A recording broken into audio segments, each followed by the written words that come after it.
এবং সকলকে আদাব ও জানাই। ধন্যবাদ। ধন্যবাদ নাসিম ভাই, আমাদের সঙ্গে যুক্ত রয়েছেন।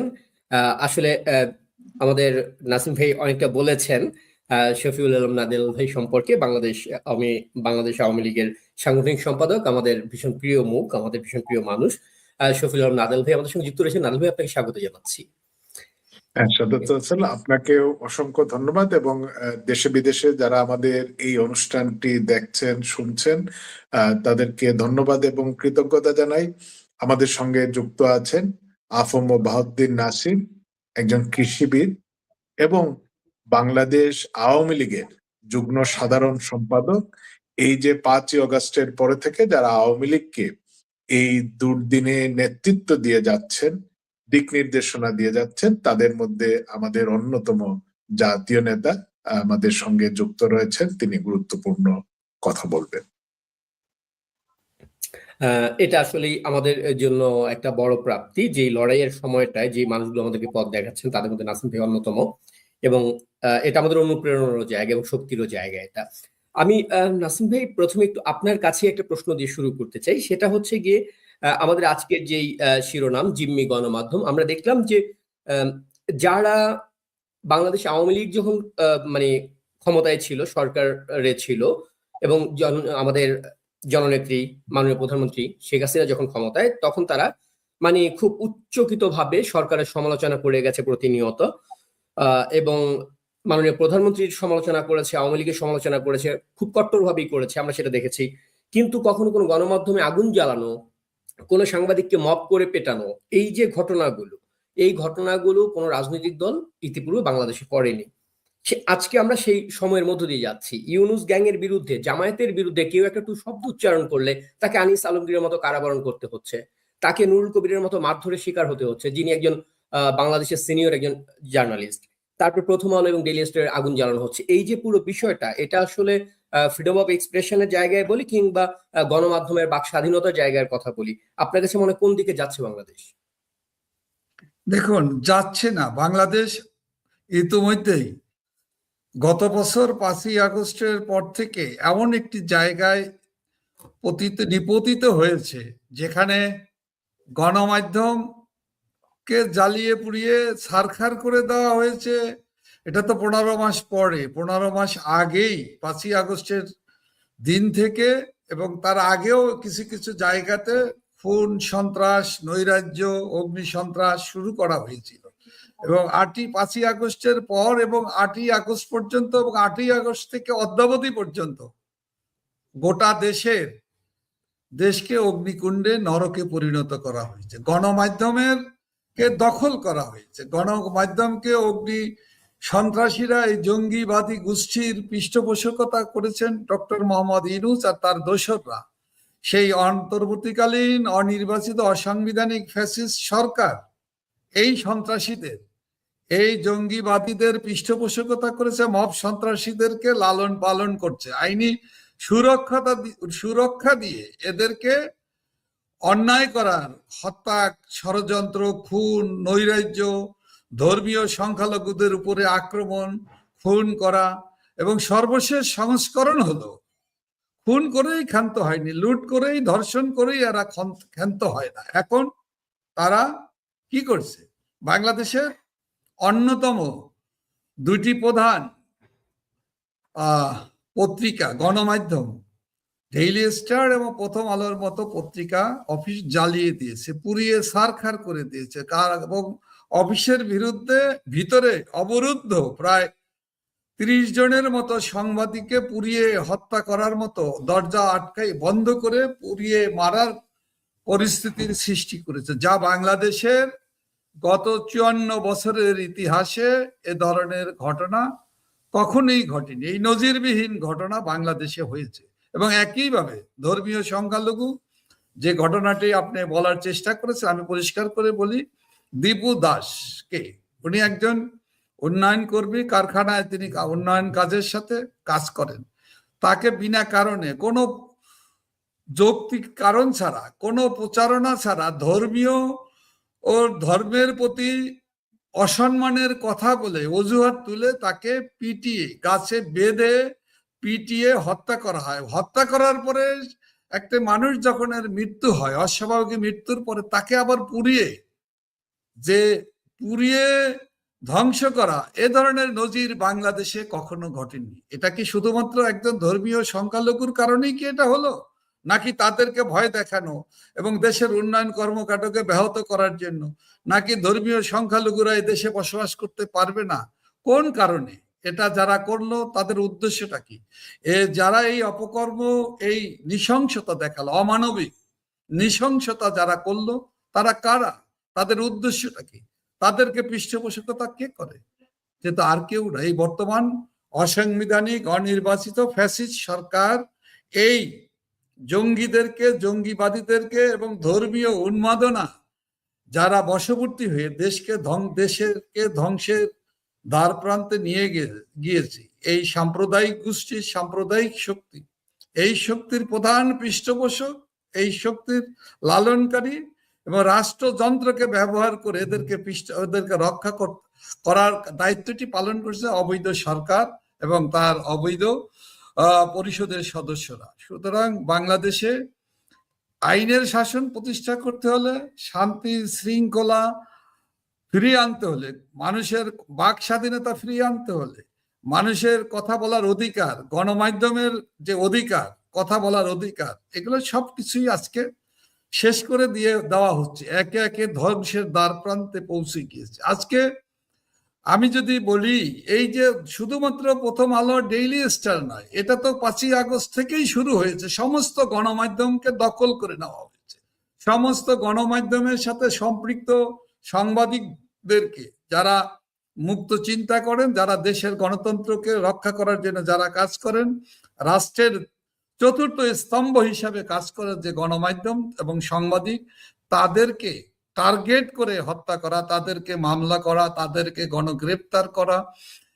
সর্বশেষ সংস্করণ হলো অত্যন্ত লজ্জাজনক এবং দুর্বৃত্তায়নের যে চরম পরাকাষ্ঠা, রাষ্ট্রীয় পৃষ্ঠপোষকতায়, ডক্টর মোহাম্মদ ইউনূসের সরকারের পৃষ্ঠপোষকতায় প্রকাশ্যে বঙ্গবন্ধু ভবনে আক্রমণ করা, বারবার আক্রমণ করা, 32 নম্বর বঙ্গবন্ধু জাতির পিতার বাসভবনে অগ্নিসন্ত্রাস করা, বুলডোজার চালিয়ে ভাঙা, বারবার আক্রমণ করা। এরা কারা? এরা জঙ্গিবাদী শক্তি। এরা কারা? এরা বাংলাদেশের মুক্তিযুদ্ধের চেতনায় বিশ্বাস করে না। এরা কারা? পাকিস্তানিদের দালাল, পাকিস্তানি প্রভুদের IS এর এজেন্ট। এরা বঙ্গবন্ধু ভবনে আক্রমণ করে। গণমাধ্যমে তখন কিন্তু এদেরকে রক্ষা করেছে, আমরা দেখেছি, প্রমাণিত হয়েছে। ডক্টর মোহাম্মদ ইউনূস 3 দিন পরে উনি এই ঘটনা নিয়ে উনি মন্তব্য করেছেন এবং তার দায়সারা যে কথা বলেছে, তাতে বোঝাই যাচ্ছে বঙ্গবন্ধু ভবনকে আক্রমণ করে ধ্বংস করা, ইতিহাস বিকৃত করা, ইতিহাসকে মুছে ফেলার জন্যই তো এই চক্রান্ত। এটা ডক্টর মোহাম্মদ ইউনূস আর তার দোসররা এই কাজগুলো করেছে। একইভাবে ধর্মীয় সংখ্যালঘুদের উপর আক্রমণ করা, তাদেরকে নির্যাতন করা, তাদের সম্পত্তি দখল করা, তাদেরকে দেশে শান্তিতে সম্প্রীতিতে বসবাস করতে যাতে না পারে, যাতে তারা তাদের সাংবিধানিক অধিকার এবং তাদের যে রাইট, সেই রাইট নিয়ে তারা যাতে বসবাস করতে না পারে, দ্বিতীয় শ্রেণী তৃতীয় শ্রেণীর নাগরিকে পরিণত করার উদ্দেশ্যই তো দীপু দাসদের মতো মানুষদেরকে বারবার মৃত্যুর অন্যায়, অবিচার এবং মৃত্যুর সম্মুখীন হতে হয়, যেটা বাংলাদেশের মানুষ চায় না, বাংলাদেশের মানুষ বিশ্বাস করে না। এটা মুক্তিযুদ্ধের চেতনা নয়, এটা মুক্তিযুদ্ধের আকাঙ্ক্ষা নয়, এটা গোটাটাই হলো বাংলাদেশ বিরোধী, মুক্তিযুদ্ধের চেতনা বিরোধী, অসাম্প্রদায়িক চেতনার বাংলাদেশকে ধ্বংস করার লক্ষ্যেই এই অশুভ শক্তি ডক্টর মোহাম্মদ ইউনূস এবং তার দোসররাই বাংলাদেশকে এই জায়গায় নিয়ে দাঁড় করিয়েছে। একেবারেই তাই নাসিম ভাই। এই জায়গাটা আসলে আমার মনে হয় যারা একটু বিচক্ষণ, যারা একটু অন্তত যুক্তি দিয়ে বিশ্লেষণ করে ঘটনাক্রমকে, তাদের কাছে এই ব্যাপারটা ভীষণভাবে স্পষ্ট যে পুরো বিষয়টা আসলে ইউনূসের সেই তথাকথিত ম্যাটিকুলাস প্ল্যানেরই অংশ, যেটা সে দীর্ঘদিন যাবৎ যেটা নিয়ে কাজ করছে। আমি একটু নাদাল ভাইয়ের কাছে জানতে চাই, নাদাল ভাই, আপনার চোখে সম্ভবত পড়েছে একটা ঘটনা, সেটা হচ্ছে ওসমান হাদির মৃত্যুকে কেন্দ্র করে আজকে পাকিস্তানের যেই সরকারি যেই দল যারা ক্ষমতায় রয়েছে, সেই দলের একজন সংসদ সদস্য যিনি হচ্ছে ঘোষণা করলেন যে বাংলাদেশের দিকে যদি চোখ তুলে তাকায় ভারত, তাহলে মিসাইল ছুড়ে দেওয়া হবে। এবং 47 দেশভাগের মাধ্যমে যেই পাকিস্তান সৃষ্টি হয়েছে, সেই পাকিস্তান এখন পর্যন্ত অটুট রয়েছে। সেই পাকিস্তান মাঝখানে রাজনৈতিকভাবে ভুল চক্রান্তে, বিদেশিদের চক্রান্তে, তার শব্দটা ছিল এটা, বিদেশিদের চক্রান্তে ভুল বোঝানো হয়েছিল সাময়িকভাবে, কিন্তু সেই 47-এ যে পাকিস্তান তৈরি হয়েছিল সেটা এখনো সেই পাকিস্তানই আছে এবং পাকিস্তান প্রস্তুত বাংলাদেশের দিকে কেউ আঙ্গুল তুললে যে কোনো ধরনের যুদ্ধে জড়িয়ে পড়তে। তো আজকে বাংলাদেশে যারা জুলাইতে যারা আন্দোলন করছিল, তার আগে থেকে আমরা বলছিলাম এটা পাকিস্তান পন্থী, সে পরাজিত হায়নাদের দল। আজকে এসে পাকিস্তান এইরকম ভাবে বক্তব্য দিচ্ছে, বাংলাদেশের সুশীল সমাজ সবাই চুপ, দেখো না দেখার মতো ভান করছে। তো এই পাকিস্তানিকরণটাকে আপনি কিভাবে দেখছেন, যে পাকিস্তান আজকে ঘোষণা দিচ্ছে 47-এর পাকিস্তান অক্ষুণ্ণ আছে তাদের, 71-এর ধন্যবাদ। স্বাধীনতা তাদের দিক থেকে? ধন্যবাদ রাসেল। আমরা যে কথাটি শুরু থেকেই বলে এসেছিলাম, অর্থাৎ জুলাই আগস্ট এবং 5 আগস্ট পরবর্তীত যে পরিস্থিতি, এই যে ইউনূস গং এই 15-16 মাসে আমাদের আর্থসামাজিক আইন শৃঙ্খলায় যে একটি বিপর্যয় তৈরি করেছে, এবং মূলত আপনি যে প্রশ্নটা করলেন পাকিস্তানের রাজনীতিবিদদের বা তাদের যে চিন্তা ভাবনা বা তাদের দৃষ্টিভঙ্গিতে কি মনে হচ্ছে, দেখুন, মোল্লা মিলিটারিরা মিলেই কিন্তু পাকিস্তান রাষ্ট্রটিকে একদম ধ্বংস করে দিয়েছে। মিলিটারির রাজনীতিকে নিয়ন্ত্রণ করার মধ্য দিয়ে তারা তাদের রাষ্ট্রে এবং সমাজে যে সহিংসতা, কুটির শিল্পের মতো অবাধে মাদক এবং অস্ত্র পাকিস্তানে রন্দে রন্দে রয়েছে। বঙ্গবন্ধু কন্যা জয়ন্ত্রী শেখ হাসিনা বিগত 15 বছরে বাংলাদেশের অর্থনৈতিক এবং সামাজিক থেকে শুরু করে প্রত্যেকটি ক্ষেত্রে আমাদের যে অগ্রগতি, এবং আমরা যদি সেই সূচকগুলোর সঙ্গে তুলনা করি, পাকিস্তানকে আমরা অনেক পেছনে ফেলেছি। আমাদের টাকার মান আর পাকিস্তানের টাকার মান কত, আমাদের জিডিপির গ্রোথ আর পাকিস্তানের জিডিপির গ্রোথ, আমরা যদি একটি অর্থনীতি তো একটি দেশের হৃৎপিণ্ড, তার সঙ্গে আমরা তুলনা করি, তাহলে এই 15 বছরে বা এই 54 বছরে বাংলাদেশ স্বাধীন হওয়ার পর থেকে আমাদের প্রত্যেকটা ক্ষেত্রে যে অগ্রগতি, পক্ষান্তরে পাকিস্তান শুধু পেছনের দিকেই গিয়েছে। তারা সামরিক সরঞ্জাম, যুদ্ধাস্ত্র এগুলোর বিষয়ে যতটা মনোযোগ দিয়েছে, তাদের রাষ্ট্রের নাগরিকদের সুযোগ সুবিধার জন্য সেটা কিন্তু দেয়নি। তারা কাকে চিন্তা করে তাদের এই সামরিক কৌশল? ভারতকে চিন্তা করে। ভারতের সঙ্গে তাদের যে সাম্প্রতিক সময়ে যে সংঘর্ষগুলো হয়েছে, ভারত তো তাদেরকে একদম ঘষে দিয়েছে, তারা তো দাঁড়াতেই পারেনি। এখন ভারতের বিরুদ্ধে বিভিন্ন বিচ্ছিন্নতাবাদী বা জঙ্গি গোষ্ঠীকে উস্কে দিয়ে, এই যে আমরা সর্বশেষ দিল্লির জামে মসজিদের সামনে বা লালকেল্লার সামনে যে গাড়ি বোমা বিস্ফোরণ এবং আরো যে একটার পর একটা ঘটনাগুলো ঘটছে, আগে এই সমস্ত ঘটনার সঙ্গে পাকিস্তান, আইএসএ, তাদের সামরিক বা বেসামরিক প্রশাসন যুক্ত ছিল। এখন যেটা শোনা যাচ্ছে, এই দিল্লির ঘটনার সঙ্গে বাঙালি বা বাংলাদেশিদেরও একটা যোগসূত্র ভারতীয় তাদের গোয়েন্দাদের পক্ষ থেকে বা বিভিন্ন মিডিয়ায় আমরা দেখেছি। তো তারা তো চায়, বাংলাদেশে যখন ঘূর্ণিঝড় হয়েছে, পাকিস্তান ভারত যখন 65-তে যুদ্ধ হয়েছে, বাংলাদেশকে তারা ফেলে রেখেছিল, বাংলাদেশের দিকে কোনো নজরই দেয়নি। ভারত তো তখন বাংলাদেশ বা তৎকালীন পূর্ববঙ্গে কখনো আঘাত করেনি, বরং এই যে আমাদের 70-এ যে প্রলয়ঙ্কর প্রাকৃতিক দুর্যোগটা হলো, তখন কেন্দ্রীয় সরকারের পক্ষ থেকে এই বিপর্যস্ত বা মানবিকভাবে যে ক্ষতিগ্রস্ত মানুষগুলো হয়েছিলেন, তাদের পাশে কিন্তু পাকিস্তান সরকার সেভাবে এগিয়ে আসেনি। বিশ্বের বিভিন্ন দেশ সেই সময় ভারত সহ আমাদের সেই মানুষগুলোকে বিভিন্নভাবে ত্রাণ দিয়েছেন, তাদেরকে স্বাস্থ্য সেবা দিয়েছেন। তো আজকে তারা যে চিন্তা ভাবনা, যে কথাগুলো বলছে, আসলে এগুলো দিবা স্বপ্ন। কারণ আমাদের ডায়পার পড়া অবসরপ্রাপ্ত সামরিক কর্মকর্তারা যেভাবে বলে না, 12 ঘন্টা 24 ঘন্টায় বিভিন্ন ঘটনা ঘটাবে, তো এদেরকে তো আমরা দেখেছি তাদের সক্ষমতা, তাদের ক্ষমতাটা কতটুকু। এগুলো এই যে আজকে এই দুটো রাষ্ট্র যেখানে পারস্পরিক সহযোগিতা এবং প্রতিবেশীমূলক সম্পর্কের মধ্য দিয়ে আমাদের সর্বক্ষেত্রে আমরাই কিন্তু সুবিধাটা ভোগ করেছি। আজকে ভারত যখন একটার পর একটা বিভিন্ন সুবিধা বন্ধ করে দিচ্ছে, তখন কিন্তু আমরা বুঝতে পারছি আওয়ামী লীগ বা বঙ্গবন্ধু কন্যা জয়ত্রী শেখ হাসিনা ভারতের কাছ থেকে কি কি সুবিধা আদায় করে নিয়েছিলেন। তারা যে বলে না, এই ভণ্ড নজরুল ২৬ লক্ষ ভারতীয় বাংলাদেশে কাজ করছে, আমাদের অসংখ্য ট্রিটি রয়েছে যেগুলো বাংলাদেশের স্বার্থ বিরোধী। এই ১৬ মাসে একটা শব্দ, একটা লাইন কি বঙ্গবন্ধু কন্যা বাংলাদেশের বিপরীতে এই কোন চুক্তি করেছেন সেটা কি তারা দেখাতে পেরেছে? তো এখন পাকিস্তানি রাজনীতিবিদরা দেখুন, কিছু ধর্মান্ধ বা যারা এই ধরনের অসংলগ্ন কথা বলে, যারা পররাষ্ট্রনীতি বা রাজনীতির সম্পর্কে যাদের কোনো ধারণা নেই, তারা এই ধরনের কথা বলে। আজকে পাকিস্তানের আমরা দেখেছি বিভিন্ন রাজনৈতিক নেতৃবৃন্দ এবং সামাজিক বা সাংবাদিকরা তারা কিন্তু সম্মিলিতভাবে বাংলাদেশের উন্নয়ন অগ্রগতির বিগত দিনে তারা প্রশংসা করেছেন এবং প্রকাশ্যে মিডিয়ায় তারা বলেছেন যে আমাদের আর কিছু লাগবে না, আমাদেরকে বাংলাদেশের সমান করে দাও। অর্থাৎ যে বাংলাদেশের উপরে তারা ভাষায় আঘাত করেছেন, আমাদের ৩০ লক্ষ মানুষকে তারা হত্যা করেছেন, নিরপরাধ মানুষকে, নিরস্ত্র মানুষকে, ২ লক্ষ মা বোনের সম্ভ্রম হানি ঘটেছে। সেই বাংলাদেশ কতটা এগিয়ে গিয়েছিল যে তারা বাংলাদেশের, তারা সিঙ্গাপুর বা মালয়েশিয়া নয়, তারা বাংলাদেশের সমকক্ষ হতে চেয়েছিল।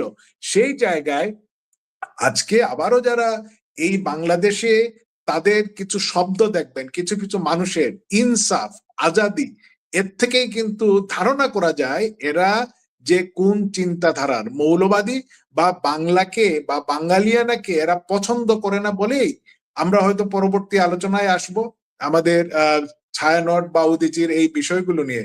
তা এখন আপনি যেটা বলেছেন, এই এই যে তাদের যে প্রচেষ্টা, পাকিস্তানি সেই সমস্ত তারা নিজেদের দেশের যে নিরাপত্তা বা অর্থনৈতিক বিশৃঙ্খলা, রাজনৈতিক বিশৃঙ্খলা, সেগুলো থেকে দৃষ্টি সরানোর জন্য বারে বারেই ভারতের সঙ্গে তারা যুদ্ধ খেলা খেলে আসলে হয়তো দেখা যাবে যে যারা সামরিক শক্তি বা তারা মিলিটারিরা অতীতেও যেভাবে লাভবান হয়েছে, এখনো লাভবান হবে পাকিস্তানের জনগণ এবং পাকিস্তানের সাধারণ মানুষ কিন্তু ক্ষতিগ্রস্ত হচ্ছে। যেটা ৭১-এ তারা বাঙালিদের সঙ্গে করেছে, বেলচুই এবং সিন্ধুর মানুষদের সঙ্গে।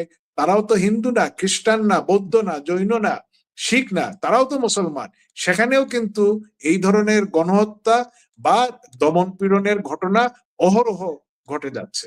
এতে তারা যে কথাগুলো বলছে এটা সম্পূর্ণরূপে সেই মোল্লা এবং মিলিটারি যৌথভাবে পাকিস্তানকে ধ্বংস করা, লুটে পুটে খাওয়া, অবৈধ অস্ত্র, অবৈধ মাদকের ব্যবসা করা, এই কাজগুলোই তারা করে যাবে। আসলে এই কথাটা ভারতের একজন সাংবাদিক কিছুদিন আগে একটা প্রসঙ্গে বলেছিল যে পৃথিবীতে যদি মুসলিমদের উপর নির্যাতনের কথা আসে বা মুসলিমদের উপর হত্যার কথা আসে, তাহলে পাকিস্তানের চেয়ে বেশি গণহত্যা কেউ চালায়নি মুসলিমদের উপরে।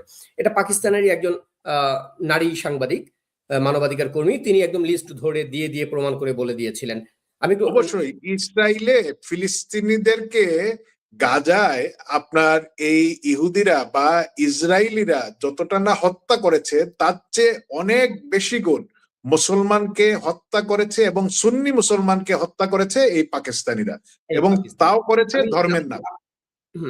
আপনার কাছে আমি আবার ফিরছি। আমি একটু নাসিম ভাইয়ের কাছে জানতে চাইবো, বাংলাদেশ আওয়ামী লীগের যুগ্ম সাধারণ সম্পাদক হিসেবে মানে এই পদের জায়গাটা থেকে আমি প্রশ্নটা করবো একটু আপনাকে, দায়িত্বশীল জায়গাটা থেকে, যে আপনি বোধহয় দেখছেন গত পরশুদিন বাড্ডা থানা ছাত্রলীগের সাবেক সভাপতি, বাড্ডা থানা আওয়ামী লীগের যুব ও ক্রীড়া সম্পাদক ওয়াসিকুর রহমান বাবু, তাকে হত্যা করা হয়েছে জেলখানায়, এবং হত্যা করার আগে তার পা ভেঙে দেওয়া হয়েছিল। তার লাশ যখন দেখা যায় তখন দেখা যায় যে লাশের গায়ে প্রচুর আঘাতের চিহ্ন, তার কপালে রক্ত জমাট হয়ে আছে এরকম।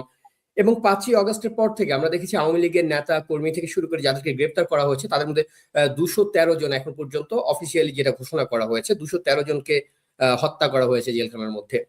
তো এই যে আওয়ামী লীগ বা ছাত্রলীগ বা অঙ্গ সংগঠনের নেতা কর্মীদেরকে ধরে জেলখানায় নেয়া এবং সুপরিকল্পিতভাবে তাদেরকে ইউনূসের পরিকল্পনা অনুযায়ী তাদেরকে হত্যা করা হচ্ছে, এই হত্যাকাণ্ডের ব্যাপারে মানে আওয়ামী লীগের এই দায়িত্বশীল জায়গা থেকে আপনার মানে অনুভূতি জিজ্ঞেস করবার কিছুই নেই সেখানটায়, কিন্তু আপনাদের এটার প্রতিকারে আপনারা কোন রকম উদ্যোগ নিচ্ছেন কিনা আন্তর্জাতিক পর্যায়ে বা বিভিন্ন জায়গায়?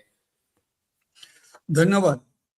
ওয়াসিক বাবু আমাদের আওয়ামী লীগের বাড্ডা থানার একজন সম্পাদক, গুরুত্বপূর্ণ সম্পাদকের দায়িত্ব পালন করছেন। একসময় এই থানার ছাত্রলীগের সভাপতির দায়িত্ব পালন করেছেন। তিনি বর্তমান ফ্যাসিস্ট ইউনূস সরকারের এই অবৈধ দখলদার সরকারের বিরুদ্ধে বাংলাদেশ আওয়ামী লীগের নেতৃত্বে, দেশরত্ন শেখ হাসিনার নেতৃত্বে যে গণতন্ত্র পুনরুদ্ধারের যে আন্দোলন চলছে, যখন আওয়ামী লীগকে নিষিদ্ধ করে দেওয়া হয়েছে, আওয়ামী লীগের রাজনৈতিক কর্মকাণ্ডকে নিষিদ্ধ করা হয়েছে, এই দুঃসময় সাহসের সাথে ওয়াসিক বাবু লড়াই সংগ্রাম চালিয়ে যাচ্ছিল। আমার সাথে ব্যক্তিগতভাবে তার সাথে একাধিকবার এই আন্দোলন চলাকালীন, গ্রেপ্তার হওয়ার আগেও তার সাথে আমার কথা হয়েছে। সে একটা সাহসী যুবক, সাহসী কণ্ঠ। তিনি বঙ্গবন্ধুর আদর্শের জন্য দেশরত্ন শেখ হাসিনার নেতৃত্বে আবার এই অবৈধ দখলদার ইউনূস সরকার এবং তাদের দোসরদের হাত থেকে বাংলাদেশের মানুষের অধিকার ফিরিয়ে আনার জন্য, গণতন্ত্র পুনরুদ্ধার করার জন্য, ফ্যাসিস্ট ইউনূস এবং খুনি দুঃশাসকের হাত থেকে বাংলাদেশকে মুক্ত করার জন্য তিনি দীপ্ত পদে শপথ নিয়ে তিনি লড়াই সংগ্রাম চালিয়ে যাচ্ছিলেন। তারই সে কারণেই টার্গেট করে আমাদের এই সাহসী যোদ্ধাকে গ্রেপ্তার করা হয়েছে। তাকে তখনও তার উপরে মব সন্ত্রাস চালানো হয়েছে। এরপরে তাকে বিভিন্নভাবে কারাগারের অভ্যন্তরে নির্যাতন করা হয়েছে এবং তাদের এই অবৈধ দখলদার সরকারের অশুভ ইঙ্গিতে কারাগারের অভ্যন্তরে তার প্রাপ্য চিকিৎসা তো তাকে দেওয়া হয়নি, উপরন্তু তাকে নিপীড়ন করে, নির্যাতন করে তাকে হত্যা করা হয়েছে।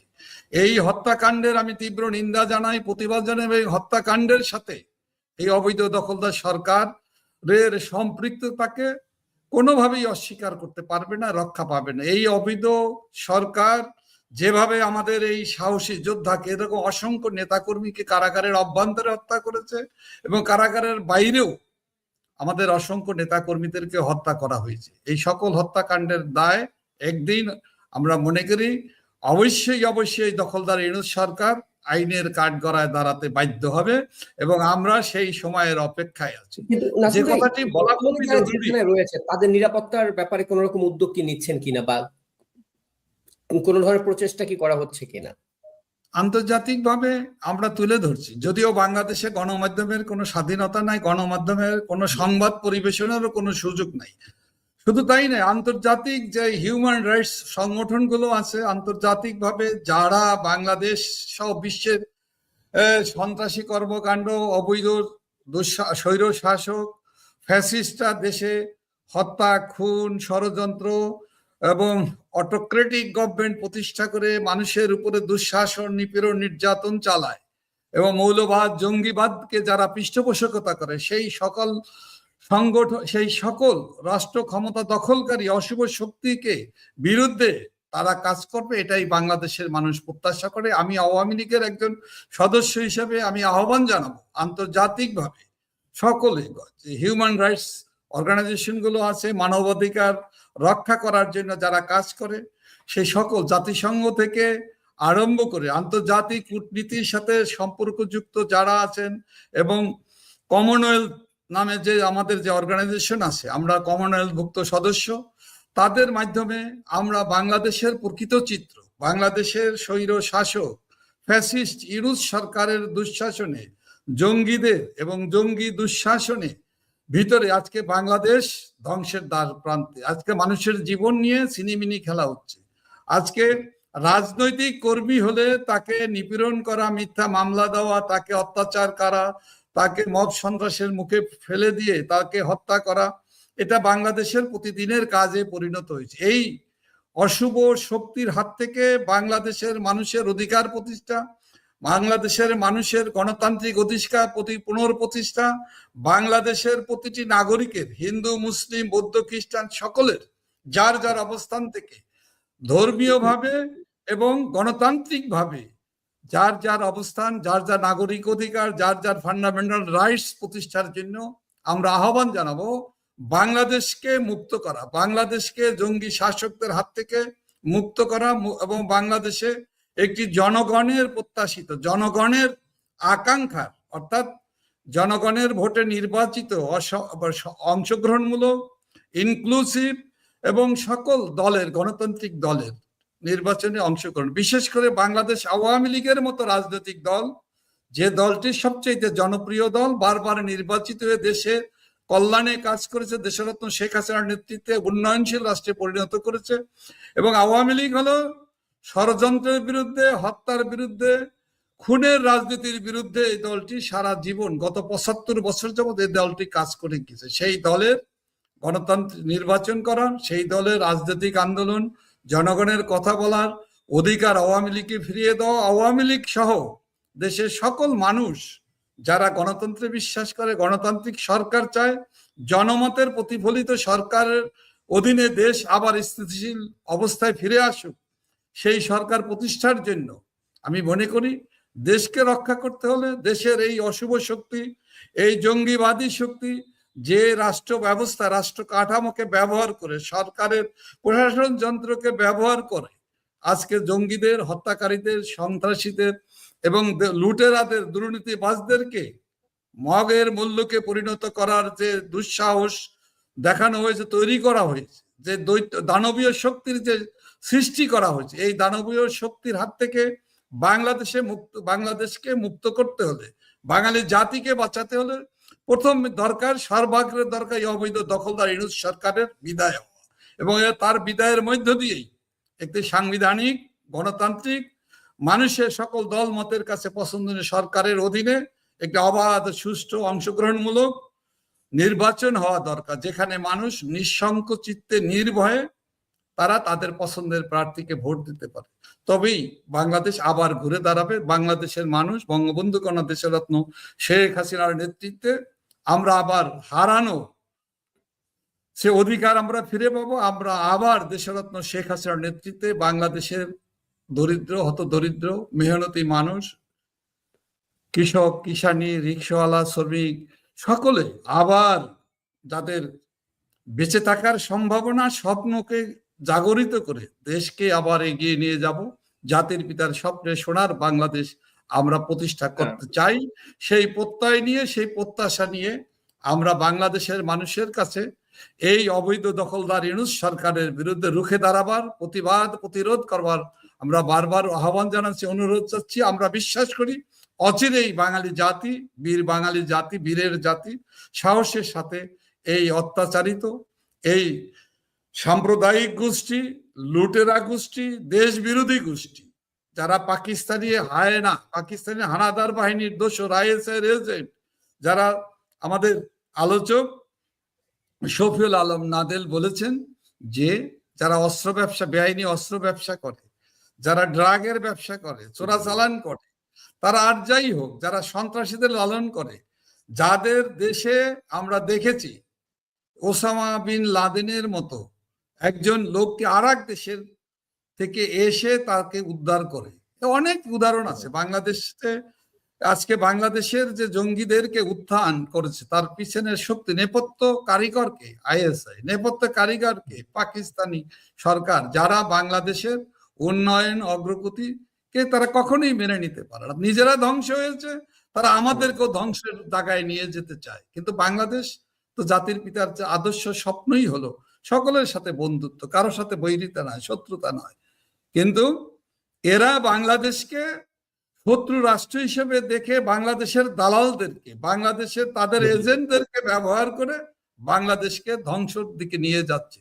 আমি বিশ্বাস করি বাংলাদেশের বীর জনতা, বাংলাদেশের মানুষ এবং বঙ্গবন্ধুর আদর্শের সন্তানেরা এই অশুভ শক্তিকে অচিরেই বিতাড়ন করে দেশে শান্তি, সম্প্রীতি, অগ্রগতির বাংলাদেশ পুনঃপ্রতিষ্ঠা করতে সক্ষম হবে ইনশাআল্লাহ। আমরাও সেই প্রত্যাশা করি। আমি একটু এবার নাদিল ভাইয়ের কাছে একটা ব্যাপার জানতে চাই, আজকে আপনি দেখেছেন কিনা, আমরা ভিডিওটা অনলাইনে মোটামুটি শয়লা, কক্সবাজারে জামায়াত ইসলামীর একটা অনুষ্ঠানে কক্সবাজার জেলা শিবিরের সভাপতি আব্দুর রহিম সে দাঁড়িয়ে প্রকাশ্যে ঘোষণা দিচ্ছে 2 লক্ষ আওয়ামী লীগের কর্মীকে হত্যা করা হবে, তাদেরকে কোথাও মানে থাকতে দেওয়া হবে না। 2 লক্ষ উনি ঘোষণা করেছেন যে 2 লক্ষকে হত্যা করবে।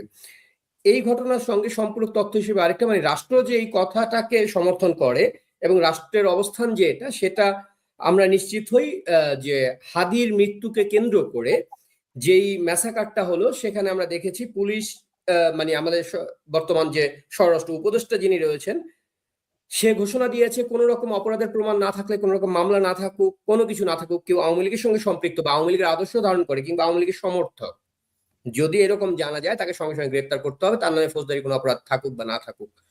মানে তার ওই ঘোষণা, বাংলাদেশ রাষ্ট্রের ওই ঘোষণা বর্তমানে এবং হচ্ছে কক্সবাজার জেলা শিবিরের যে ঘোষণা, দুইটা অঙ্গাঙ্গি ভাবে জড়িত। তো এই যে মানে আইন শৃঙ্খলা, মানে আইন বলবার কিছু নেই আসলে বাংলাদেশে, মবের রাজত্ব, সরকারও চালাচ্ছে মব। তো এই হত্যার যে হুমকি, এই ব্যাপারটা আওয়ামী লীগের একজন মানে কর্মী হিসেবে বা আওয়ামী লীগের একজন নেতৃত্ব স্থানীয় মানুষ হিসেবে আপনি কিভাবে দেখছেন এই হত্যা হুমকিগুলোকে?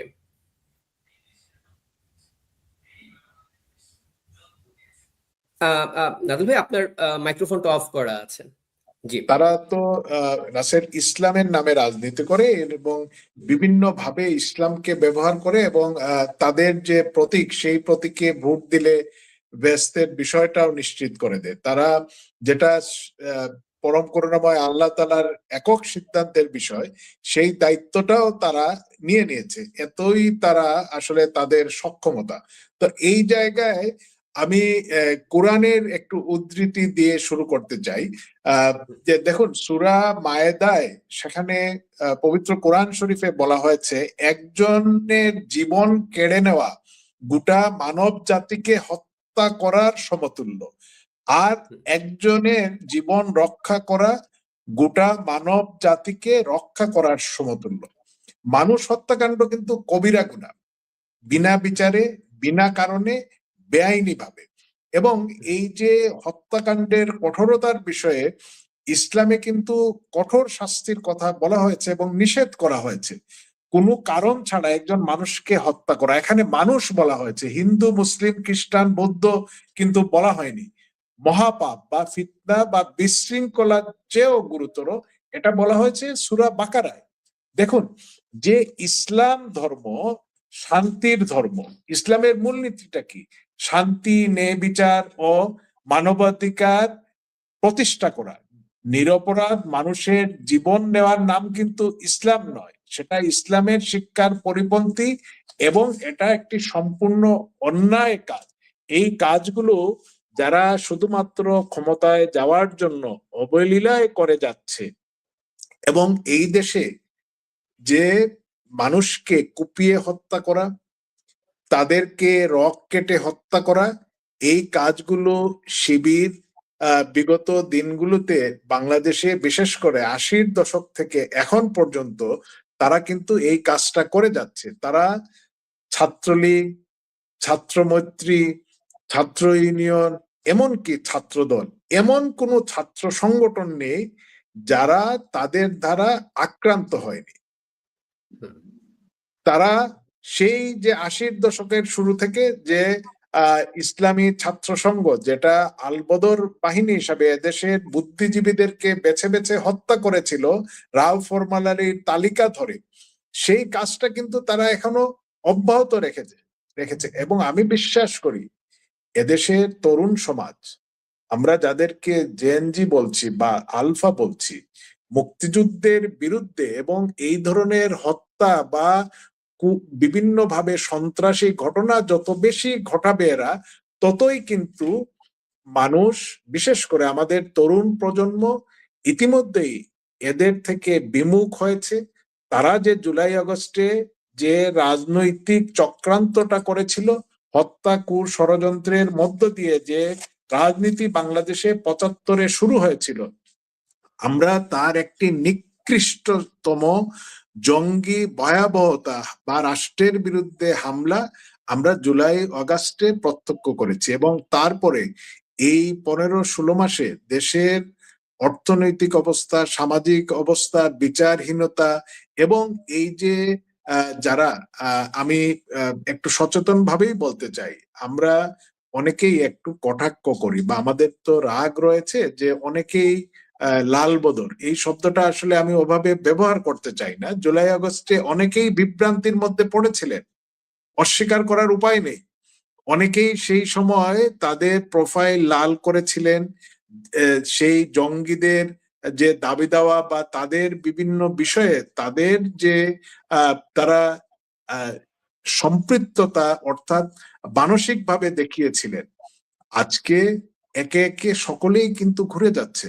আজকে দেখুন, এই যে বাংলাদেশের তরুণরা, ছাত্ররা, যাদের সক্ষমতা, যাদের আগ্রহ ছিল, বিদেশে বিভিন্ন জায়গায় পড়াশোনার জন্য যেত, আজকে একটা একটা করে দেশ আমাদের এই তরুণদের ভিসা দেওয়া বন্ধ করে দিচ্ছে, বিভিন্ন ইউনিভার্সিটিতে বন্ধ করে দিচ্ছে তাদের পড়াশোনার সুযোগটা। এবং আজকে বাংলাদেশের যে বিচারহীন যে অবস্থা, মব সন্ত্রাস, আমাদের দেশের সাধারণ মানুষকে আজকে আপনার ইউরোপ, আমেরিকা, অস্ট্রেলিয়ার কথা বাদ দিলাম, আমাদের পাশাপাশি যে রাষ্ট্রগুলো রয়েছে তারাও কিন্তু ভিসা দেওয়ার ক্ষেত্রে অনেক চিন্তা ভাবনা করেছে। আমাদের পাসপোর্টের অবস্থানটা কোথায় চলে এসেছে, এই যে একটা অনিশ্চিত অবস্থা, যেখানে আপনি শত শত পুলিশ অফিসারকে হত্যা করেছেন, জ্বালিয়ে মেরেছেন, আপনি লাশ কবর থেকে পুড়িয়ে বের করে কবর থেকে পুড়িয়ে মেরেছেন একজন মুসলমানের লাশ। মুসলমান কথাটা আমি বললাম এই কারণে, কারণ একটু পরেই আমি দীপুচন্দ্র রায়ের কথা বলছি। একজন গার্মেন্টস কর্মী, তার সঙ্গে তার কর্মক্ষেত্রে বা পেশাগত প্রতিযোগিতায় যারা পারে নাই তারাই উস্কে দিল এবং তাকে পিটিয়ে আধমরা করা হলো। সেই মানুষটিকে গাছে ঝুলিয়ে আগুন দিয়ে পুড়িয়ে হত্যা করা হলো। এই বাংলাদেশ কি আমরা চেয়েছিলাম? আমাদের তরুণ, আমাদের যে জেনজি, যারা আমাদের সন্তান সমতুল্য, তারা নিশ্চয়ই এই বাংলাদেশ চায়নি। এই জুলাই আগস্টে তারা যে রাজপথে নেমেছিলেন, তারা কি এই পরিবর্তন, এই সমস্ত ঘটনার জন্য তারা নেমেছিলেন? নিশ্চয়ই না। শুধু দেশ, আওয়ামী লীগ, ধর্মীয় সংখ্যালঘু সম্প্রদায়, মুক্তিযুদ্ধের চেতনার পক্ষের মানুষ তো নয়, আজকে সমগ্র বাংলাদেশকে ইউনূস একটি কারাগারে রূপান্তর করেছে। আজকে কারাগারে যেভাবে আমাদের শত শত আওয়ামী লীগের নেতাকর্মীরা মৃত্যুবরণ করেছেন, মৃত্যুর মুখে ঠেলে দেওয়া হয়েছে, বাংলাদেশের মানুষ আজকে একজন শিক্ষক, তিনি কি তার কর্মক্ষেত্রে নিরাপদ আছেন? সরকারি কর্মকর্তা সচিবালয় থেকে একদম ইউনিয়ন পর্যায়ে কেউ কি নিরাপদ আছেন? মুক্তিযোদ্ধা জুতার মালা দেয়া হচ্ছে, শিক্ষককে, মাদ্রাসার মুনতামিমকে তাকে ঘাট ধাক্কা দিয়ে তার প্রতিষ্ঠান থেকে বের করা হয়েছে। অসংখ্য শিক্ষক এই অপমান সহ্য করতে না পেরে অকালে মৃত্যুবরণ করেছেন। এগুলো তো প্রতিনিয়ত আদালতে বিচারহীন যে ঘটনাগুলো আমরা দেখেছি, সেগুলো আগেই আমরা বলেছি। আজকে ছায়ানটের মতো যারা বাঙালি সংস্কৃতিকে লালন করে, তাদের কি অপরাধ তাদেরকে জ্বালিয়ে দিতে হবে, পুড়িয়ে দিতে হবে? এই উদীচীর একটা অংশ, আমি পুরোটার কথা বলছি না, তারা কিন্তু এই জঙ্গিদের সঙ্গে তারা মিশেই পথনাটক সহ অনেক কিছুই করেছিলেন। তো আজকে সেই অংশটাই কিন্তু উদীচীর অফিসে আছেন, তারাই অফিস বেয়ারার। তো এই অফিসটা, উদীচীর অফিসটা আজকে কেন জ্বালিয়ে দেওয়া হলো? উদীচীর যে অংশটাকে তারা বাইরে রেখেছেন, তারা কিন্তু আজকে বলছে যে এই অংশটা এই জঙ্গিদের সঙ্গে মিলেই তারা নিজেরাই নিজেদের অফিসটা পোড়াচ্ছেন। এই প্রশ্নগুলো কিন্তু আমার না, আমাদের পক্ষের কারণ। উদীচীর লোকজন এই অভিযোগ করেছেন। কিন্তু আজকে সবচেয়ে আশার কথা হলো, এই 15 মাস পরে অসংখ্য শিল্পী, সাংবাদিক, সাধারণ মানুষ, আমাদের তরুণ প্রজন্ম আজকে ধানমন্ডিতে ছায়ানটের প্রতিবাদে অংশগ্রহণ করেছেন। তারা সেখানে তাদের প্রতিবাদ বা তাদের যে সাহসটা দেখিয়েছেন, আমি মনে করি ধীরে ধীরে এই সাহসটা আরো বেশি মানুষের মধ্যে সংক্রমিত হবে। এবং ইতিমধ্যে সাধারণ মানুষ, রিক্সাওয়ালা, খেটে খাওয়া মানুষ, শ্রমিক, হেল্পার, তারা তো, মুদির দোকানদার, হকার, তারা তো বলাই শুরু করেছেন আগেই ভালো ছিলাম, এই সময়টা আমরা অশান্তির মধ্যে আছি, আমরা নিরাপদ নই, যখন তখন আমাদেরকে বিভিন্নভাবে হুমকি দেয়া হচ্ছে। মানুষের অর্থনৈতিক অবস্থা দিনে দিনে বিপর্যয়ের মধ্যে যাচ্ছে। আজকে এই যে প্রথম আলো গ্যাং, ডেইলি স্টার, তারা আমাদের বিরোধিতা করতেন। নাসিম ভাইও বলেছেন আমরা যে সংবাদ মাধ্যম, গণমাধ্যম রাষ্ট্রের একটি গুরুত্বপূর্ণ স্তম্ভ, কিন্তু আমরা তো আমাদের এত বিরোধিতা করা হয়েছে, সেই সময়টায় তো কোনো ধরনের এই ধরনের ঘটনা ঘটেনি। আজকে এই জুলাই আগস্টের পক্ষেই তো তারা ছিল। তো আজকে প্রথম আলো, ডেইলি স্টার কেন পুড়িয়ে দেওয়া হচ্ছে? তারা এতদিন বললেন যখন 32 ভাঙ্গা হলো, মুক্তিযুদ্ধের বিভিন্ন স্থাপনা ভাঙ্গা হলো, আওয়ামী লীগের অফিস বা বেক্সিমকো বা গাজী টায়ার পুড়িয়ে দেওয়া হলো, তখন ছাত্র জনতার কথা বলেছেন। তো আজকে যে ডেইলি স্টার পুড়িয়ে দেওয়া হলো, প্রথম আলো পুড়িয়ে দেওয়া হলো, লুট করা হলো, তারা এখন কি বলবেন? তাদের বলার কিছু আছে? নিশ্চয়ই নাই। যে নুরুল কবির সাহেব, আমি শ্রদ্ধা করি, উনি প্রবীণ সাংবাদিক, উনি অনেক সময় অনেকেরই বিভিন্ন অসঙ্গতির বিরুদ্ধে কথা বলেন। তিনি তার পেশাগত দায়িত্ব বা সংগঠনের দায়িত্ব হিসেবে, সাংবাদিক নেতা হিসেবে তিনি যখন সেখানে গিয়েছিলেন, তার চুলে ধরে টানা, তাকে হেনস্থা করা, এই যে আজকে বাংলাদেশে একটার পর একটা, আজকে প্রথম আলো বা ডেইলি স্টারে অনেক পরে আঘাত এসেছে। আজকে সময় টিভি, জনকণ্ঠ দখল করা হয়েছে, 71 টিভি দখল করা হয়েছে। তখন তো প্রথম আলো গোষ্ঠী, ডেইলি স্টার তখন তো কথা বললেন না। আজকে কেন নিজের উপরে যখন এসেছে, এতক্ষণে কহিলেন অরিন্দম, এই ধরনের একটা ঘটনা মনে হচ্ছে যে নিজের উপরে যখন এসে পড়লো তখন উত্তাপটা লাগছে। তার আগে উত্তাপ লাগে নাই? তখন তো ছাত্র জনতার মব বলেছিলেন, ছাত্র জনতার বিক্ষোভ বলেছিলেন। তো আজকে এখন কি বলবেন? তো এই যে এই ঘটনাগুলো, এই সন্ত্রাসী ঘটনা, এই মব, এই মানুষকে হত্যা, এই কাজগুলো তারা তাদের জাকার্তা মেথড অনুযায়ী তারা করেছেন। কেন ছায়ানটে, আমি আবারও বলি, ছায়ানটে কেন আঘাত করা হবে? তারা বাঙালি সংস্কৃতিকে লালন করেন। আজকে যারা বাংলা শব্দে সমৃদ্ধ হয়েছে অনেক বিদেশি শব্দে, কিন্তু আরোপিত ভাবে কোনো ভাষায় কোনো শব্দকে আমদানি করা যায় না। আজকে কিছু জ্ঞান পাপী, কিছু মানুষ আমরা দেখি কথায় কথায় ইনসাফ, আজাদি এই ধরনের শব্দ ব্যবহার করার প্রবণতা। তার অর্থ তারা আসলে এই জঙ্গি এবং মৌলবাদীদের গোষ্ঠীর সঙ্গেই আছে, যাদের ইনসাফের সঙ্গে কোনো সম্পর্ক নেই, যাদের আজাদির সঙ্গে কোনো সম্পর্ক নেই। কেন? স্বাধীনতা শব্দটা কি অপরাধ করেছে? যে মহান মুক্তিযুদ্ধ, স্বাধীনতা, এই শব্দগুলো আমাদের অন্তরের অন্তঃস্থলে শ্রদ্ধার সঙ্গে উচ্চারিত হয়। এই শব্দগুলোকে কেন পাল্টাতে হবে? সেই চেষ্টাটা কেন?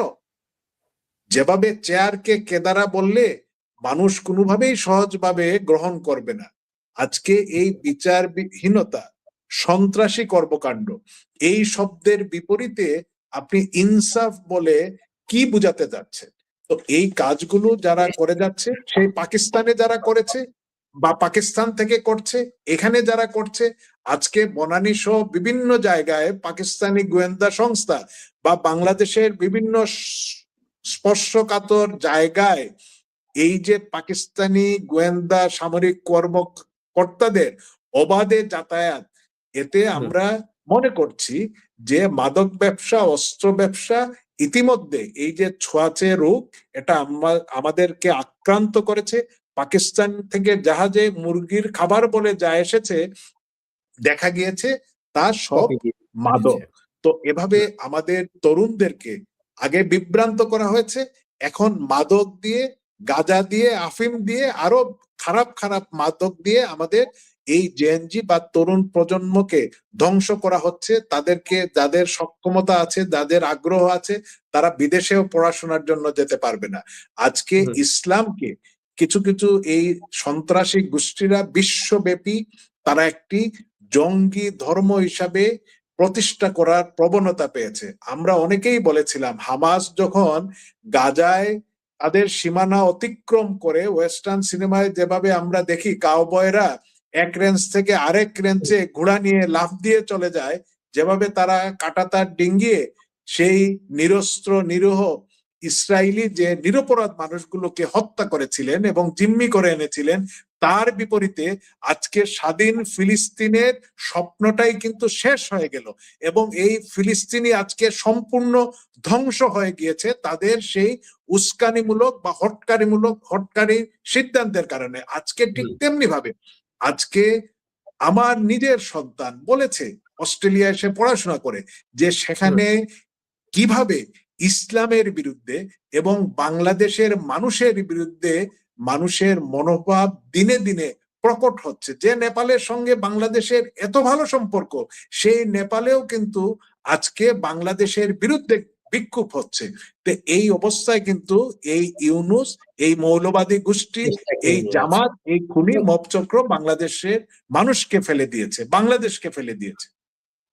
পাকিস্তান নিজেও চাচ্ছে নাদের ভাই যে পাকিস্তান শুধু একা কেন জঙ্গি রাষ্ট্রের তকমা বহন করবে, তাদের একজন সঙ্গী সাথী প্রয়োজন।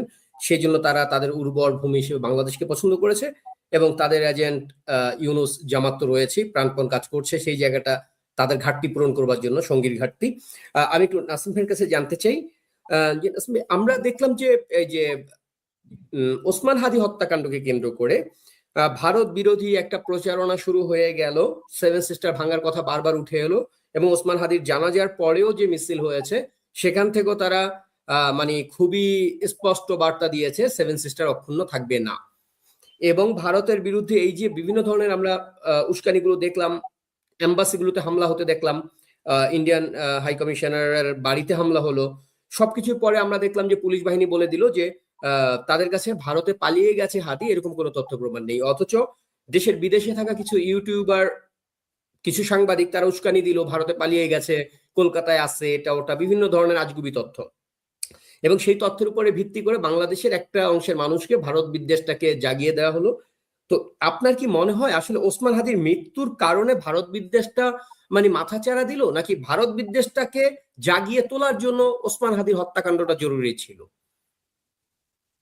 দেখুন, প্রথমত ওসমান হাদিকে কারা মেরেছে, কেন মেরেছে, কি উদ্দেশ্যে মেরেছে এটা আমরা জানি না। তবে এইটুকু বুঝি, আওয়ামী লীগের পক্ষ থেকে আমরা খুনের রাজনীতি করি না, আমরা খুনকে কখনোই খুনিকে প্রশ্রয় দেই না। এটা হলো প্রথম কথা। তারপরে কথা হলো ভারত বিরোধী যে রাজনীতি, যে ন্যারেটিভ, সেটা কিন্তু অবৈধ দখলদার ইউনূস সরকার, এই ফ্যাসিস্ট সরকার, ফ্যাসিস্ট গোষ্ঠী, এরা কিন্তু 5ই আগস্ট থেকেই এটা শুরু করেছে। তার আগেও তারা এগুলো বিভিন্ন ভাবে বিভিন্ন ফোরামে কথাবার্তা বলতো। এটা একটা ন্যারেটিভস তারা দাঁড় করেছে ভারত বিরোধী। এই ন্যারেটিভসের ধারাবাহিকতায় তারা যখনই বিভিন্ন ধাপে ধাপে বারবার একই জিনিসটা, কিন্তু তাদের দোসররা, তাদের সন্ত্রাসীরা, তাদের জঙ্গিবাদী গোষ্ঠী, যাদেরকে এই অবৈধ দখলদার সরকার পৃষ্ঠপোষকতা করে রক্ষা করেছে এবং তাদেরকে আইনি সুরক্ষা দেওয়া হয়েছে, প্রশাসনিক এবং আইন শৃঙ্খলা রক্ষাকারী বাহিনী এদেরকে প্রোটেকশন দিচ্ছে। বারবার আমরা দেখেছি, দেশবাসী দেখেছে, গণমাধ্যম গুলো দেখেছে, আন্তর্জাতিক গণমাধ্যম এবং কূটনৈতিক পাড়ায় যারা বসবাস করেন তারা কিন্তু খবর ঠিকই রাখেন। গণমাধ্যমকে গলা টিপে টুটি বন্ধ করে রাখা হয়েছে, কথা বলতে দেওয়া হয় না, কথা বলার সুযোগ নাই, কোনো ছাপা হয় না, কোনো নিউজ পরিবেশন হয় না, এটা বাংলাদেশে। তারপরেও কিন্তু বাস্তবতা, সত্য যা ঘটনা, সেটা কিন্তু দেশের এবং দেশের বাইরে মানুষ নানা কারণে নানা সামাজিক মাধ্যমে জেনে গেছে, এটা পরিষ্কার স্পষ্ট হয়েছে। যাই হোক, সেই দিকে না যেয়ে শুধু একটা কথাই আমরা বলতে চাচ্ছি, সেটা হলো ভারত বিরোধী মানসিকতার কথা তুলে, ভারত বিরোধী জিগির তুলে বাংলাদেশকে, বাংলাদেশের মানুষের কে এই দখলদার গোষ্ঠী, এই সন্ত্রাসী গোষ্ঠী, এই পাকিস্তানিদের দোসর, হানাদার বাহিনীদের দোসর, এই আইএসআই এর এজেন্টরা এই ন্যারেটিভটা দাঁড় করিয়ে একটি উন্মাদনা সৃষ্টি করতে চায়।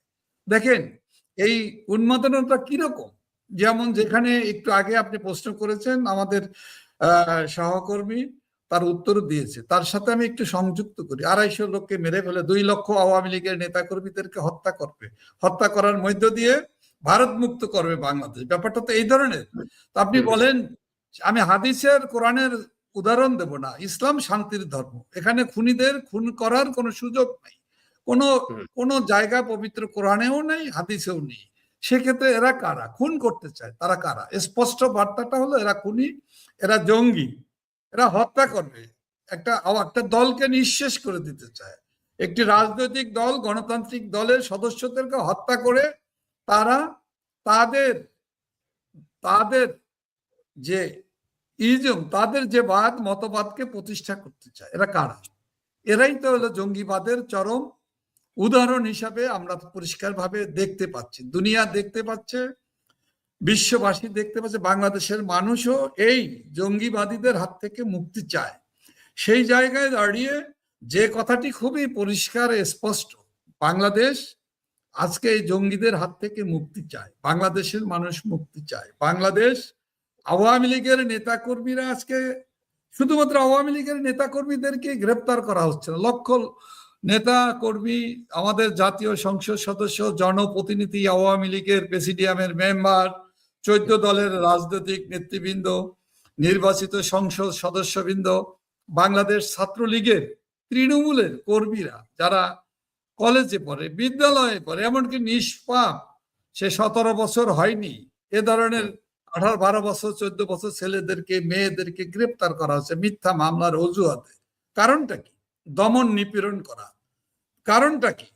একটি মতাদর্শকে ধ্বংস করে দেওয়া, একটি মতাদর্শে বিশ্বাসী, একটি অসাম্প্রদায়িক চেতনায় বিশ্বাসী, গণতান্ত্রিক চেতনায় বিশ্বাসী, যারা সেকুলার রাজনীতিকে, গণতান্ত্রিক প্রগতিশীল রাজনীতিকে বিশ্বাস করে, এই পক্ষের মানুষগুলোকে, শুধু আওয়ামী লীগ না, অন্যান্য দলের মানুষ যারা দল করেন, এই ধরনের মুক্ত চিন্তার মানুষগুলোকে, বুদ্ধিজীবী, কবি, সাহিত্যিক, পেশাজীবী থেকে আরম্ভ করে লেখক যারা আছে, তাদেরকে গ্রেপ্তার করা হচ্ছে, মিথ্যা মামলা দেওয়া হচ্ছে এবং ঘোষণা দিয়ে রাষ্ট্র ব্যবস্থাকে, রাষ্ট্রীয় ক্ষমতাকে অপব্যবহার করে বেআইনি ভাবে অবৈধ উপদেষ্টা বলেন যেখানেই পাওয়া যাবে, আওয়ামী লীগ নাম শুনলে মামলার দরকার নেই, তাদেরকে গ্রেপ্তার করা হবে।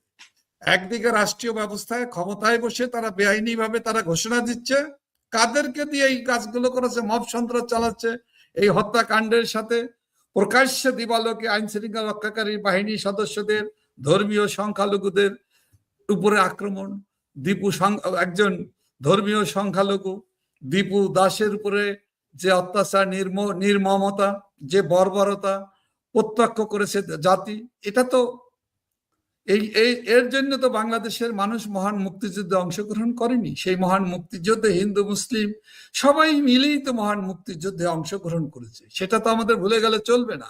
কিন্তু সেই জায়গাটাকে ভুলে দেওয়ার জন্যই আজকের এই নৃশংসতা, এই নির্মমতা, এবং এটা কিন্তু প্রকারান্তরে সাম্প্রদায়িক শক্তির হাতে দেশকে সঁপে দেওয়ার নীল নকশা।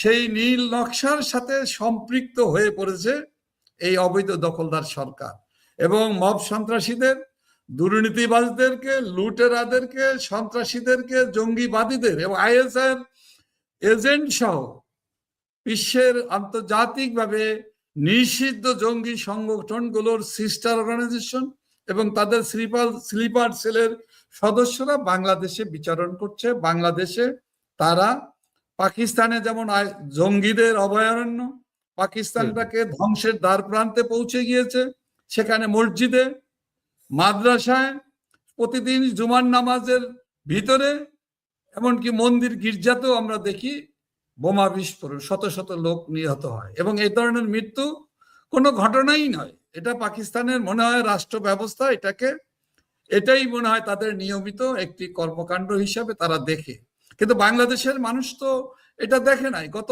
54 বছরে এই ধরনের কর্মকাণ্ডকে তো বাংলাদেশের মানুষ কখনোই প্রশ্রয় দেয় না, বিশ্বাস করে না। ঘটুক, যারা ঘটাবে তারা যাতে নিঃশেষ হয়ে যায়, তাদের শেকড় উপড়ে ফেলার জন্য বাংলাদেশের মানুষ, মুক্তিযুদ্ধের চেতনার মানুষরা কিন্তু দৃঢ় সংকল্পবদ্ধ।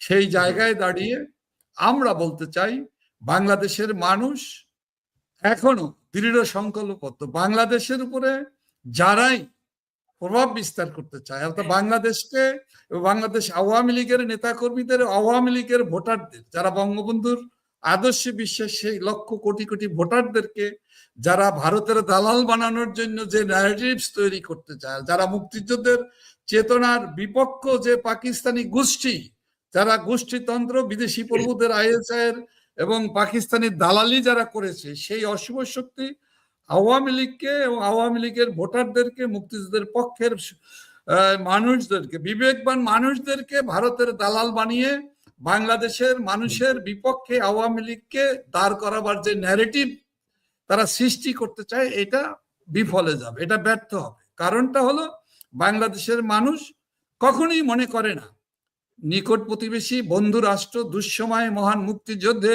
যারা আমাদের পাশে দাঁড়িয়ে কাঁধে কাঁধ মিলিয়ে আমাদের বীর মুক্তিযোদ্ধাদের সাথে যুদ্ধ সম্মুখ শহরে তারা অংশগ্রহণ করেছে। মিত্র বাহিনীর 17,000 ভারতীয় সেনা কর্মকর্তা, সৈনিকরা জীবন দিয়েছে। সেই ভারত তো আমাদের, ভারত বিরোধিতার করার তো কোনো প্রয়োজন নেই। আর আজকের দুনিয়াতে কেউ কারোর সাথে যুদ্ধ করে না, কেউ কারো শত্রু রাষ্ট্র হিসাবে বিবেচনায় করে না। আমরা বরঞ্চ পাকিস্তানকে শত্রু রাষ্ট্র বিবেচনায় নেই, কারণ বাংলাদেশকে তারা মেনে নেয়নি। বাংলাদেশে তারা যে খুন করেছে, সেই গণহত্যা করেছে, গণহত্যার জন্য তারা এখনো মাপ চায়নি। তারা যে লুণ্ঠন করে আমাদের যে সম্পদ নিয়ে গিয়েছে, লুট করে নিয়ে গিয়েছে, সেটাও তারা ফেরত দেয়নি। সুতরাং বাংলাদেশে বসে বাইরের পাকিস্তানি এজেন্টরা, তাদের দোসররা ভারত বিরোধী ন্যারেটিভস তৈরি করে বাংলাদেশের গণতন্ত্রকামী মানুষকে ভারত বিরোধী হিসাবে প্রতিষ্ঠা করতে পারবে না। কারণ বাংলাদেশের মানুষ খুব ভালো করে দেখেছে, আমাদের দুঃসময়ের বন্ধু, দুঃসময় আমাদের পাশে দাঁড়িয়েছে যারা, তারাই তো প্রকৃত বন্ধু। এই দুঃসময়ে আমাদের উপরে কারা গুলি চালিয়েছে, কারা হত্যা করেছে, কারা রক্তাক্ত করেছে বাংলার জনপদ, সেটা তো পাকিস্তানি হানাদার বাহিনী এবং তাদের দোসররা। সেই দোসরদের রক্তবীজরা আজকে বাংলাদেশে বসে এই অবৈধ দখলদার সরকারের পৃষ্ঠপোষকতায় ভারত বিরোধী ন্যারেটিভস তৈরি করে বাংলাদেশ, এটা বিশ্বের কোনো দেশে নাই আসে। এটা তো এক ধরনের বালখিল্যতা, এটা এক ধরনের তামাশা। বাংলাদেশ ভারতের সাথে যুদ্ধ করে চিকেন নেট কেটে দিবে, চিকেন নেট দখল করে নিবে এবং ভারতকে টুকরো টুকরো করে দিবে। এটা কিন্তু বুঝবানরা হাসে এবং এটার বিনিময়ে বাংলাদেশের মানুষ কিন্তু জাগ্রত হয় না, বরঞ্চ মানুষ কিন্তু নিরাপত্তাহীনতায় ভোগে। বাংলাদেশের মানুষ এই নিরাপত্তাহীনতায় ভোগে।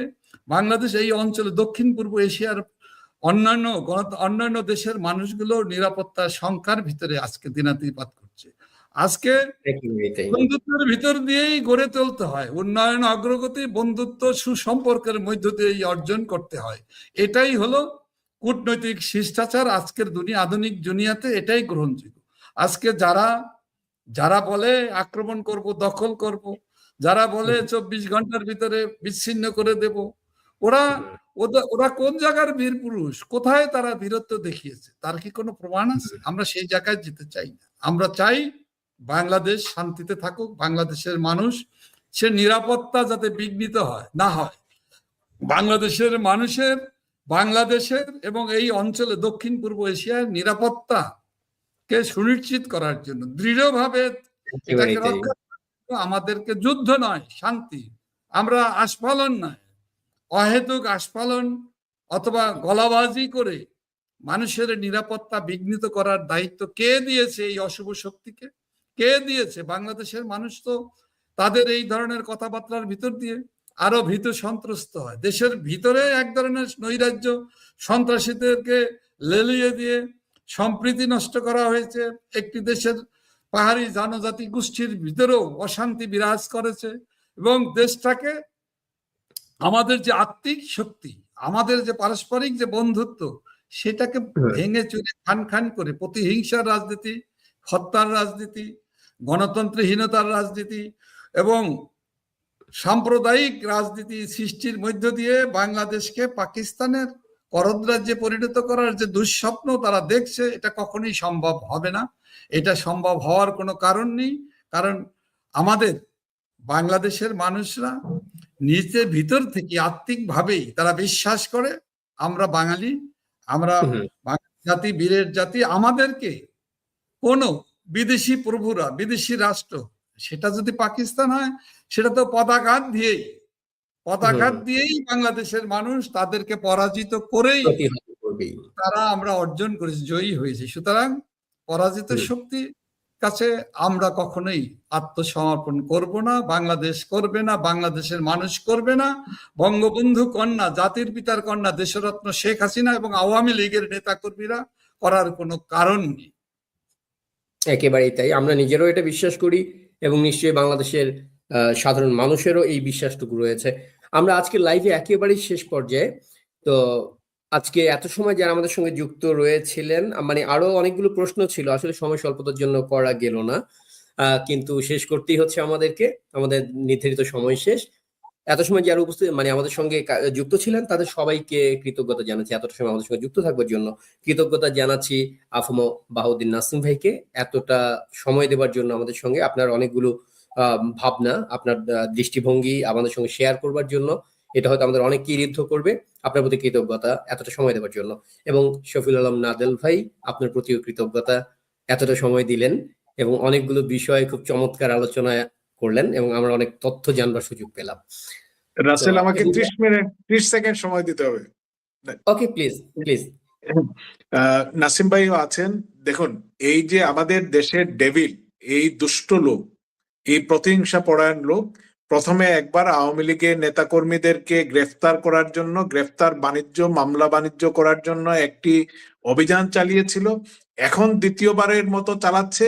এদেশে হাজার হাজার অস্ত্র পুলিশের লুট হয়েছে, বেআইনি অস্ত্র রয়েছে, হত্যাকাণ্ড হচ্ছে। দর্শকদেরকে কোনোভাবেই তারা আইনের আওতায় না এনে আওয়ামী লীগের নিরপরাধ মানুষকে নির্যাতন করে যাচ্ছে। আমি সারা দেশে আমাদের আওয়ামী লীগের সকল নেতাকর্মীদেরকে নিরাপদ থাকার জন্য বলি যে আমরা আগামী দিনে আমাদের লড়াই সংগ্রাম করতে হলে টিকে থাকতে হবে, নিরাপদ থাকতে হবে এবং আমরা অবশ্যই সম্মিলিতভাবে একসঙ্গে ইস্পাত কঠিন ঐক্য গড়ে এই অবৈধ ফ্যাসিস্ট খুনিকে বিতাড়ন করব। বঙ্গবন্ধু কন্যা জয়ত্রী শেখ হাসিনাকে সসম্মানে বাংলাদেশে ফিরিয়ে আনবো।